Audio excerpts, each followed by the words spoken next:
Hi friends, ఈ వీడియోలో కనిపిస్తున్న ఈ simple blouse back neck design ఎలా స్టిచ్ చేసుకోవాలో చూద్దాము. ఫస్ట్ అయితే లైనింగ్ ని కట్ చేసుకొని మెయిన్ పీస్ పైన పెట్టి ఇలా నెక్ డౌన్ అనేది మార్కింగ్ చేసుకోవాలి.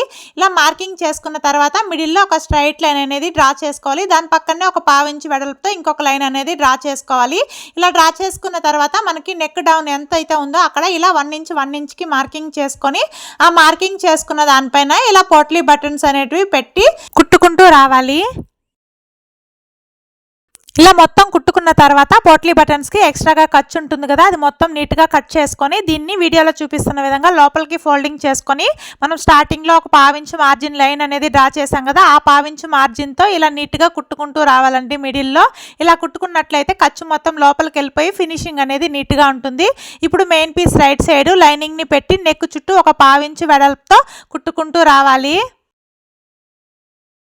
ఇలా నెక్ చుట్టూ కుట్టుకుంటూ వచ్చిన తర్వాత మిడిల్లో ఎక్స్ట్రాగా ఉన్న మెయిన్ పీస్ మొత్తం నీట్గా కట్ చేసుకొని నెక్ చుట్టూ చిన్న చిన్న కట్స్ అనేది ఇచ్చుకోవాలి. ఇలా నెక్ చుట్టూ కట్స్ ఇచ్చుకోవడం వల్ల నెక్ అనేది నీట్గా రివర్స్ అవుతుంది.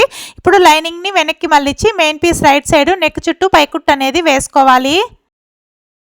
ఇలా నెక్ చుట్టూ పైకుట్ అనేది వేసుకున్న తర్వాత రివర్స్ చేసుకొని లైనింగ్ని మెయిన్ పీస్ని జాయింట్ చేసుకొని ఎక్స్ట్రాగా ఉన్న మెయిన్ పీస్ మొత్తం నీట్గా కట్ చేసుకోవాలి.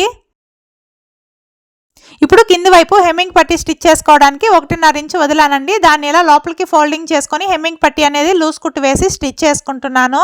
బ్లౌజ్ కంప్లీట్ అయిన తర్వాత చేతి హెమ్మింగ్ అయితే వేసుకుంటానండి. ఇలా స్టిచ్ చేసుకున్న తర్వాత నెక్ చుట్టూ పైపింగ్ ఎలా కుట్టుకోవాలో చూద్దాము. దీనికోసం 1.25 ఇంచ్ వెడల్పున్న క్రాస్ క్లాత్ తీసుకొని వన్ సైడ్ ఫోల్డింగ్ చేసి స్టిచ్ చేసుకుంటున్నాను.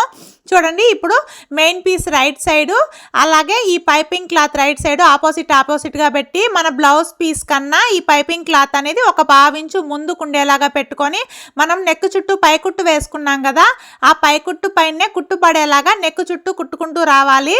పైపింగ్ ఇలా కుట్టుకున్నట్లయితే థ్రెడ్తో పని లేకుండా ఫినిషింగ్ అనేది నీట్గా వచ్చేలాగా కుట్టుకోవచ్చు. ఇలా నీట్గా కుట్టుకున్న తర్వాత మనము పైపింగ్ క్లాత్ని ఇలా లోపలికి ఫోల్డింగ్ చేసుకొని ఎంత సన్నగా వీలైతే అంత సన్నగా ఫోల్డింగ్ చేసుకొని పైపింగ్ అనేది కుట్టుకుంటూ రావాలి. ఇలా కుట్టుకునేటప్పుడు మనం కుట్ట అనేది పైపింగ్ పైన పడకుండా ఇలా మిడిల్లోనే వచ్చేలాగా కుట్టుకుంటూ రావాలి. ఇలా స్టిచ్ చేసుకుంటే ఫినిషింగ్ అనేది థ్రెడ్ పైపింగ్ కన్నా మించినట్టు వస్తుందండి. ఈ వీడియో మీకు నచ్చినట్లయితే ఛానల్ని సబ్స్క్రైబ్ చేసుకొని వీడియోకి లైక్ చేయండి. అలాగే ఈ బ్లౌజ్ హ్యాండ్స్ ఎలా స్టిచ్ చేశాను అనేది నేను షార్ట్ వీడియోలో అప్లోడ్ చేశాను. ఈ వీడియో కింద లింక్ ఇస్తాను, ఎవరన్నా చూడాలి అంటే చూడండి. Okay friends, bye friends.